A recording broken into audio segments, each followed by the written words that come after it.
Hello बच्चों, let's read the question. The question says match the column. Column 1 दिया है, column 2 दिया है और हमको कुछ कॉलम 1 में दिया हुआ है, कॉलम 2 में कुछ हमको कंफर्मेशंस दिए हुए हैं, राइट। सो अगर हम यहाँ पे की कॉन्सेप्ट की बात करेंगे तो की कॉन्सेप्ट यहाँ पे है न्यूमैन्स प्रोजेक्शन। Okay, fine. अगर हम न्यूमेंस प्रोजेक्शन की बात करें तो यहाँ पे हमको कौन सा कंपाउंड है? एक्चुअली ये जो कंपाउंड हमको दिख रहा है जिसके कंफर्मेशन है कॉलम 2 में, वो है CH3। CH3 that is ethane. Okay, fine. अब क्या होता है कि अगर हम न्यूमेंस प्रोजेक्शन की बात करते हैं तो हम इस CH3 को कैसे देखते हैं, और हम सॉहॉर्स स्ट्रक्चर की अगर बात करेंगे तो उसमें हमें कैसे दिखेगा। So let us just see कि हमको यहाँ पे ऑप्शन में क्या दिया हुआ है, Eclipse, staggered and skew. Okay, ये तीनों कंफर्मेशन हम देखेंगे। तो सबसे पहले तो हम देख लेते हैं इक्लिप्स। ओके, तो इक्लिप्स्ड कंफर्मेशन जो होता है in case of Newman's projection, Newman's projection अगर हम देखेंगे तो ये कैसे दिखेगा? इक्लिप्स्ड हमको कुछ ऐसे दिखेगा। फॉर एग्जाम्पल यहाँ पे जो हमने CH3 ले रहे हैं, ठीक है, CH3 एंड बैक में हमारा है दिस CH3। तो जो ये फ्रंट का कार्बन है वो हम एक डॉट से रिप्रेजेंट करेंगे, और this is one H, this is one H and this is one H।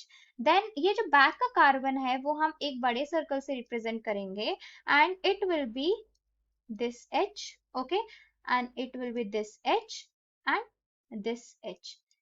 So what it shows is कि जो आगे का जो एंटीरियर CH बॉन्ड है एंड जो बैकवर्ड CH बॉन्ड है, वो दोनों के बीच में जो एंगल बन रहा है that will be 0 degree. Okay, so this angle, yes, represented as theta will be 0 degree. अगर हम 100 हॉर्स प्रोजेक्शन देखें इक्लिप्स का,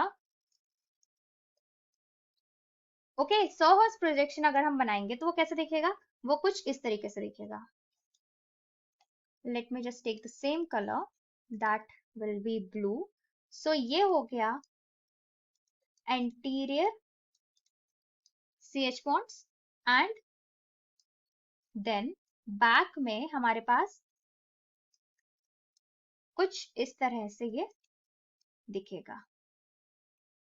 okay, this is what this is the eclipsed you can say conformation. Okay, तो यहाँ पे क्या होता है कि जो एंटीरियर CH बॉन्ड है एंड जो पोस्टीरियर CH बॉन्ड है, उसके जो हाइड्रोजन एटम्स है, okay, these hydrogen atoms, these will not be having angle other than 0 degree. Okay, so इस ये 0 डिग्री होंगे, दैट इज eclipsed।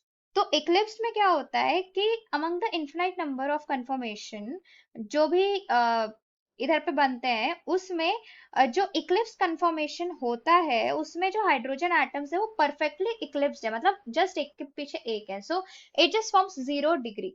ओके, तो हमने इसका 100 हॉर्स और इक्लिप्स दोनों प्रोजेक्शन देखे, 100 हॉर्स एंड न्यूमन्स प्रोजेक्शन देखे। अब हम देखेंगे स्टैगर्ड एंड स्क्यू को।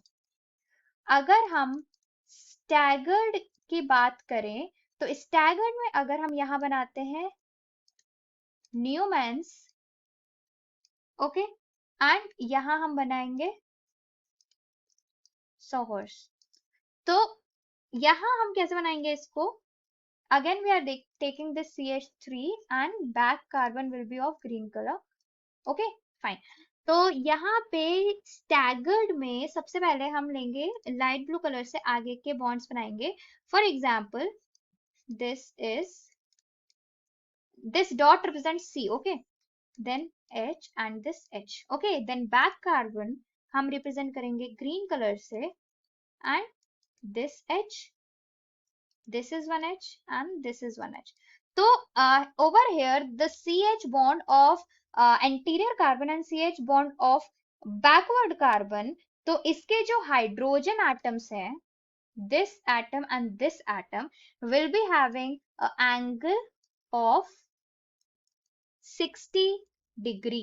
और ये जो एंगल मैं आपको बता रही हूँ ये डायहेड्रल एंगल होता है। ओके, यहाँ पे जो इक्लिप्स है, इक्लिप्स में ये डायहेड्रल एंगल है। फाइन, यहाँ पे भी इसको डायहेड्रल एंगल हुआ। ओके, अब इसका 100 हर्ट्ज प्रोजेक्शन कैसा होगा? 100 हर्ट्ज प्रोजेक्शन होगा कुछ इस तरीके से।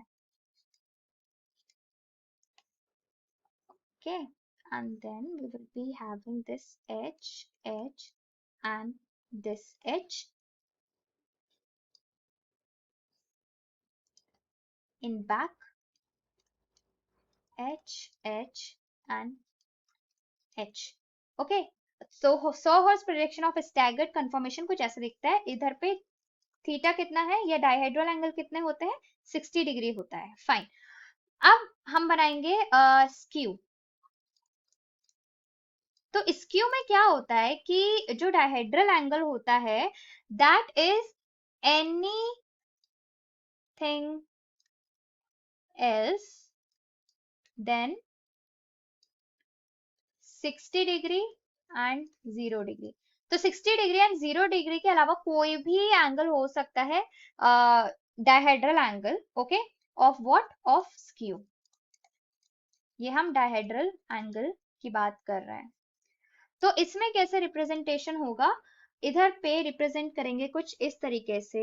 For example this is the front carbon. Yes, so यहाँ पे एक एच ये हो गया, देन एक एच ये हो गया। फाइन, देन बैक कार्बन अब हम बनाएंगे। तो ये कुछ इस तरह से है, ये कुछ इस तरह से है and it is like this. Okay, तो इसमें जो डायहेड्रल एंगल होगा this can be anything else then 60 degree and 0 degree. Okay, और 100 हर्ट्ज प्रोजेक्शन हम इसका कैसे बना सकते हैं? हम इसका कुछ इस तरीके से बना सकते हैं, this and this.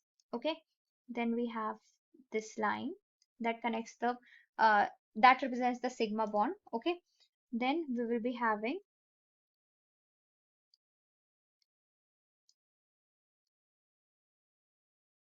okay, okay, this is the skew conformation. Fine, and also you can say that in skew conformation जो हाइड्रोजन एटम होते हैं वो क्लोज होते हैं स्टैगर्ड conformation से, बट अवे होते हैं then as comparison with eclipse conformation. Okay, so हम कुछ इस तरीके से भी इसको समझ सकते हैं। सो अगर हम मैचिंग अब देखें तो इसमें ऑब्वियसली जो ऑप्शन ए होगा वो मैच कर जाएगा। वो कैसे मैच कर जाएगा? वो इसलिए मैच कर जाएगा क्योंकि ए का बोल रहा है आर। ओके, सो यस, जो ए और आर है वो बिल्कुल सही है क्योंकि इधर पे इक्लिप्स्ड हो रहा है, यहाँ पे इक्लिप्स्ड है ऑलमोस्ट। यस, एकदम इक्लिप्स्ड है, तो 0 डिग्री है यहाँ पे थीटा। देन यहाँ पे जो बी है उसका पी रहेगा बिकॉज यहाँ पे 60 डिग्री बना रहा है। ठीक है, then if you see the C1 so it will go with Q because यहाँ पे it is not looking really like ekdam eclipsed, because if you will see the carbon it is not just behind, they look uh, a lot like eclipse but they are not. So here the theta is something else, so skew CQ के साथ चला जाएगा। Okay, so over here it will be option A. So here we will write the answer as option A.